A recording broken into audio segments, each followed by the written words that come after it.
নমস্কার, খবর শুনছেন এম টুডে নিউজ চ্যানেল থেকে। জানাবো আজকের বিশেষ বিশেষ খবর। বাছাই করা খবরগুলো পেতে চ্যানেলটিতে সাবস্ক্রাইব করে পাশে থাকা বেল আইকনটি অল করে রাখুন। শুরুতে হেডলাইন্স। ঝাড়গ্রাম শহরে রীতিনীতি মেনে ভগবান বিরসা মুন্ডার 150তম জন্মজয়ন্তী পালন করল ভারত মুন্ডা সমাজ। ওয়েস্ট বেঙ্গল আরজিকর কাণ্ডে প্রশ্নের উত্তরে কী জবাব সিবিআইয়ের, এই নিয়ে কী বললেন আইনজীবী মৃত্যুঞ্জয় চ্যাটার্জি। সাঁকরাইল বিট এলাকায় দাপিয়ে বেড়ালো আনুমানিক 35টি দাঁতল হাতির একটি দল, নষ্ট 1 বিঘা জমির ধান চাষ। গোপীবল্লভপুর 1 নম্বর কার্তিক পূর্ণিমা উপলক্ষে আশুই পিরাসিমুর গ্রামে নদীতে পূর্ণিমা স্নান করে প্রজ্বলিত দ্বীপ সমেত ভেলা ভাসানোর ভক্তদের ভিড়। গোপীবল্লভপুর 2 নম্বর বনডাহি নাকুজুড়ি সহ একাধিক এলাকায় অভিযান চালিয়ে 45 লিটার চোলাই মদ, 460 লিটার চোলাই সামগ্রী নষ্ট করল আবগারি দফতর। বিনপুর 2 নম্বর ভুলা বেড়াতে চাকা বসে গিয়ে ফেঁসে যাওয়া লরি উদ্ধার। বিনপুর 1 নম্বর কুশবনী বাইক দুর্ঘটনায় আহত হলেন এক বাইক আরোহী। ঝাড়গ্রাম গভর্নমেন্ট মেডিকেল কলেজ ও হাসপাতালে ন্যায্য মূল্যের ওষুধ দোকান চালুর দাবিতে এমএসভিপিতে ডেপুটেশন দিল জেএসএম। ঝাড়গ্রাম শহরে ঝাড়গ্রাম সিধু কানু সভাগৃহে উদযাপন হলো আন্তর্জাতিক শিশু অধিকার সপ্তাহ। উপস্থিত সাংসদ। গোপীনাথপুর আইসিডিএস কেন্দ্রের কর্মীকে মারধরের ঘটনায় ব্যক্তিকে 2 দিনের পুলিশ হেফাজতের নির্দেশ দিল ঝাড়গ্রাম আদালত। কয়েক ঘন্টার মধ্যে ঝাড়গ্রাম থানার পুলিশের তৎপরতায় ঝাড়গ্রাম থেকে উদ্ধার নাবালিকা, খুশি পরিবারের সদস্যরা।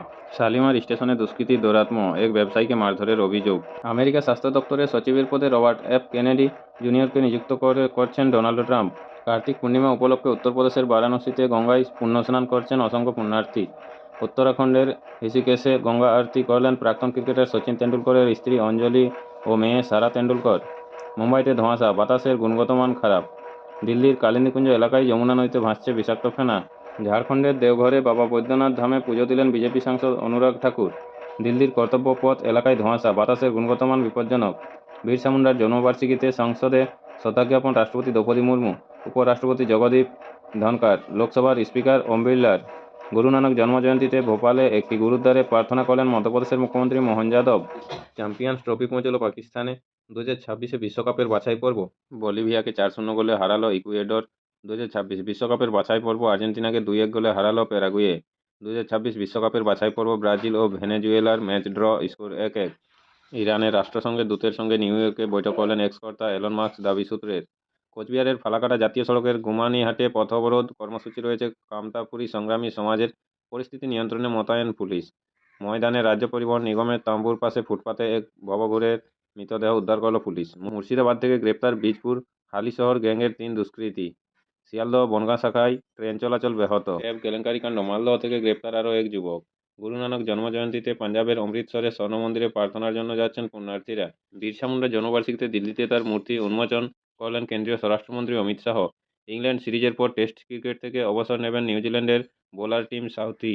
বিহারের জামুইতে পৌঁছলেন প্রধানমন্ত্রী নরেন্দ্র মোদী। দিল্লিতে বক্তব্য রাখছেন কেন্দ্রীয় স্বরাষ্ট্রমন্ত্রী অমিত শাহ। সদস্য সংগ্রহ অভিযানে আসানসোলে পৌঁছলেন বিজেপি নেতা দিলীপ ঘোষ। আজ শুক্রবারও দিল্লির বায়ু দূষণ বিপজ্জনক মাত্রায়, বাতাসের গুণগত মান 409। শ্রীলঙ্কার পার্লামেন্টে নির্বাচনে নিরঙ্কুশ সংখ্যাগরিষ্ঠতা পেল প্রেসিডেন্ট অনুরা দিশানায়েকের দল, ন্যাশনাল পিপলস পাওয়ার। দিলজিৎ দোসাঞ্জকে আইনি নোটিশ। দিল্লির সরাইকালে খান বাস স্ট্যান্ডের নাম পরিবর্তন। নমস্কার, আপনারা এতক্ষণ শুনলেন আজকে শিরোনাম। আসবো বিস্তারিত খবরে। গায়ক অভিনেতা দিলজিৎ দোসাঞ্জকে আইনি নোটিশ ধরালো তেলেঙ্গানা সরকার। আজ শুক্রবার রাতে হায়দ্রাবাদে তার কনসার্ট রয়েছে। তার আগেই এই নোটিশ পাঠানো হয়েছে দিলজিৎকে। তাতে বলা হয়েছে, কনসার্টে দিলজিৎ এমন কোনো গাইবেন না যেটা মদ্যপান, ড্রাগস ও হিংসাকে উৎসাহ দেয়। চণ্ডীগড়ের এক প্রফেসরের অভিযোগের ভিত্তিতে এই আইনি নোটিশ দিলজিৎকে পাঠিয়েছে তেলেঙ্গানা সরকার। দিল লুমিনাতি নামক শো নিয়ে ভারত সফর শুরু করেছেন গায়ক অভিনেতা দিলজিৎ দোসাঞ্জ। নয়াদিল্লি থেকে তার এই কনসার্ট যাত্রা শুরু হয়। দিল্লির সরাইকালে খান বাস স্ট্যান্ডের নাম পরিবর্তন করে বিরসা মুন্ডার চোখ রাখল কেন্দ্রীয় সরকার। আজ শুক্রবার এই বাস স্ট্যান্ডের নতুন নামকরণ করেছেন কেন্দ্রীয় আবাসন মন্ত্রী মনোহরলাল খট্টর। আজ বিরসা মুন্ডার 150তম জন্মবার্ষিকীতে এই বিশেষ ঘোষণা করেছেন কেন্দ্রীয় মন্ত্রী। আপনাদের সকলকেই বলা হচ্ছে, যারা নিয়মিত গুরুত্বপূর্ণ খবরগুলো শুনতে চান আমাদের চ্যানেলটি সাবস্ক্রাইব করে রাখুন। ফিরে আসবো খবরে। শহরের আবহাওয়া হালচাল আজকে কী রয়েছে দেখে নেব। হু হু করে শহর জেলায় ঢুকছে উত্তরে বাতাস, যার ফলে এক ধাক্কায় তাপমাত্রা নামলো অনেকটাই, যার ফলে চলতি বছরের নভেম্বর মাসে আজ শুক্রবার শীতলতম দিন, এমনটাই জানাচ্ছে আলিপুর আবহাওয়া দপ্তর। আজ শুক্রবার সকালে শহরের সর্বনিম্ন তাপমাত্রা ছিল 20 ডিগ্রি সেলসিয়াস, যা স্বাভাবিকের থেকে 0.3 ডিগ্রি কম। গতকাল বৃহস্পতিবার শহরের সর্বাধিক তাপমাত্রা ছিল 29.4 ডিগ্রি সেলসিয়াস, যা স্বাভাবিকের থেকে 1.2 ডিগ্রি কম। আবহাওয়া দপ্তর সূত্রে খবর, আগামী 5 দিন শহরের তাপমাত্রা আরও কমবে, যার ফলে শীতের আমেজ থাকবে শহরে। আজ শুক্রবার শহরে সর্বাধিক তাপমাত্রা থাকতে পারে 29 ডিগ্রি সেলসিয়াসের ঘরে। গত 24 ঘন্টায় শহরে কোথাও বৃষ্টি হয়নি। শিয়ালদহ বনগাঁ শাখায় ট্রেন চলাচল ব্যাহত। সকালবেলাতেই অশোকনগর স্টেশনে ট্রেন অবরোধ। বনগাঁ মাঝেরহাট লোকালের যাত্রাপথ সংক্ষিপ্ত করার জন্য ক্ষোভ প্রকাশ করে ট্রেন অবরোধ করেন বেশ কয়েকজন নিত্যযাত্রী, যার ফলে শিয়ালদহ বনগাঁ শাখায় ট্রেন চলাচল ব্যাহত হয়েছে।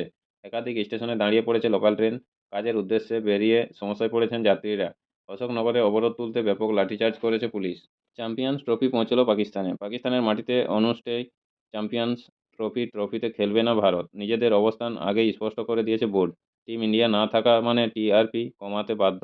সেটা বুঝেই পাল্টা চাপ বাড়ানোর কৌশল নিয়েছে ইসলামাবাদ। সব মিলিয়ে প্রবল অস্বস্তিতে আন্তর্জাতিক ক্রিকেট সংস্থা। এসবের মধ্যেই বৃহস্পতিবার চ্যাম্পিয়ন্স ট্রফি পৌঁছে গেল পাকিস্তানে। ট্রফি ট্যুরের মাধ্যমে টুর্নামেন্ট নিয়ে আগ্রহ বাড়াতে মরিয়া পাক বোর্ড। এই সিদ্ধান্তে বিস্মিত প্রাক্তন ক্রিকেটাররা। প্রাক্তন পাক ক্রিকেটার মাহিন খানের মন্তব্য, টুর্নামেন্ট নিয়ে ধোঁয়াশার মাঝে এমন পদক্ষেপের কোনো মানেই নেই।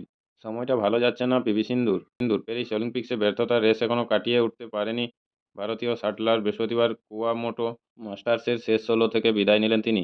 1 ঘন্টা 15 মিনিটের ম্যারাথন লড়াইয়ে কানাডার মিশেলে লির কাছে 21-17, 16-21, 17-21 গেমে হারলেন সিন্ধু। শুরুটা অবশ্য দারুণ করেছিলেন তিনি। প্রথম গেম জিতে এগিয়ে গিয়েছিলেন ম্যাচে, কিন্তু পরের 2 গেমে ছন্দ হারিয়ে পরাজয় ডেকে আনেন সিন্ধু। প্রতিদিন নিয়মিত গুরুত্বপূর্ণ খবরগুলো শোনার জন্য আমাদের চ্যানেলটি সাবস্ক্রাইব করে রাখুন। ফিরে আসবো খবরে। শালিমার স্টেশনে দুষ্কৃতী দৌরাত্ম্য, এক ব্যবসায়ীকে মারধরের অভিযোগ।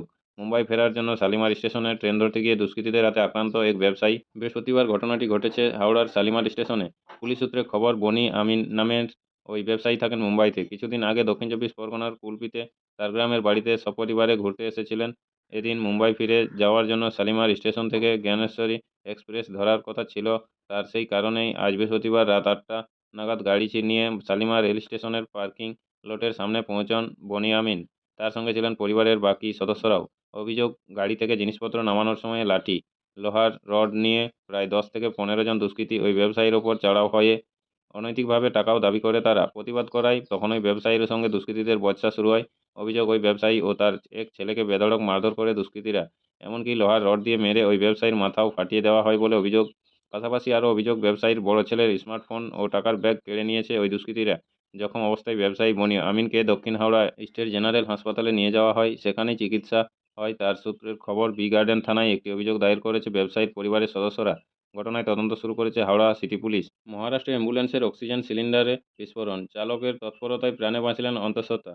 অ্যাম্বুলেন্সে অক্সিজেন সিলিন্ডার ফেটে বিস্ফোরণ, তবে চালকের তৎপরতায় প্রাণ বাঁচলেন এক অন্তঃসত্ত্বা মহিলা। গত বুধবার রাতে মহারাষ্ট্রের জলগাঁও জেলার এক হাসপাতাল থেকে ওই মহিলাকে অন্য হাসপাতালে নিয়ে যাচ্ছিল অ্যাম্বুলেন্সটি। সঙ্গে ছিলেন পরিবারের লোকজন। কিন্তু মাঝ রাস্তায় আচমকা ইঞ্জিন থেকে ধোঁয়া বের হতে শুরু করে, তখনই সন্দেহ হয় চালকের। আর সময় নষ্ট না করে তড়িঘড়ি গাড়ি থেকে নেমে পড়েন তিনি। ঘটনার আকস্মিকতায় আতঙ্কিত হয়ে পড়েন মহিলার পরিবারের লোকজনও। এরপরে ওই চালক অ্যাম্বুলেন্স থেকে দ্রুত সবাইকে বেরিয়ে আসতে বলেন। কোনো ক্রমে গাড়ি থেকে সবাই বেরিয়ে আসা মাত্রই আগুন লেগে যায় অ্যাম্বুলেন্সটিতে। আর তারপরে বিস্ফোরণ, বিকট শব্দে কেঁপে ওঠে এলাকা। দাউ দাউ করে জ্বলতে থাকে অ্যাম্বুলেন্সটি, কালো ধোঁয়ায় ঢেকে যায় আকাশ। দিল্লির বাতাসে বিষ, ঘন ধোঁয়াশার চাদরে ঢাকা রাজধানী। ক্রমেই খারাপ হচ্ছে দিল্লির বাতাসের গুণগত মান। কেন্দ্রীয় দূষণ নিয়ন্ত্রণ পর্ষদ তথ্য অনুযায়ী গত 24 ঘন্টায় দিল্লির এয়ার কোয়ালিটি ইন্ডেক্স, বাতাসের গুণগত মানের পরিমাণ সূচক 418 থেকে বৃদ্ধি পেয়ে হয়েছে 451, যার অর্থ অত্যন্ত হানিকারক। বৃহস্পতিবার সকালে পুরো ধোঁয়াশার চাদরে ঢেকে যায় দিল্লি এবং সংলগ্ন অঞ্চল। দৃশ্যমানতাও প্রায় শূন্যের কাছাকাছি চলে আসে বলেও জানা গিয়েছে। ধোঁয়াশার জেরে ব্যাহত হয়েছে বিমান পরিষেবা। দিল্লি বিমানবন্দর সূত্রে খবর, মোট 300টির বেশি বিমান দেরিতে চলছে। আপনাদের সকলকে বলা হচ্ছে, যারা নিয়মিত খবরগুলো শুনতে চান আমাদের চ্যানেলটি সাবস্ক্রাইব করে রাখুন। ফিরে আসবো খবরে। হরিয়ানার পানিপথে ভয়াবহ পথ দুর্ঘটনা, লরির ধাক্কায় মৃত 5, মারাত্মক জখম 1। হরিয়ানার পানিপথে পথ দুর্ঘটনায় মৃত্যু হলো কমপক্ষে 5 জনের। এছাড়াও মারাত্মক জখম হয়েছেন আরও একজন। জানা গিয়েছে, বৃহস্পতিবার হরিয়ানার পানিপথে এক্সপ্রেসওয়েতে একটি লরি নিয়ন্ত্রণ হারিয়ে ফেলার জেরেই এই দুর্ঘটনা ঘটে। নমস্কার, স্থানীয় সংবাদটি আজকের এখানেই শেষ হলো। পরের সংবাদটি পেতে চ্যানেলটিতে সাবস্ক্রাইব করে রাখুন। সবাই ভালো থাকুন, সুস্থ থাকুন। দেখা হচ্ছে পরের আপডেট খবরে। ধন্যবাদ।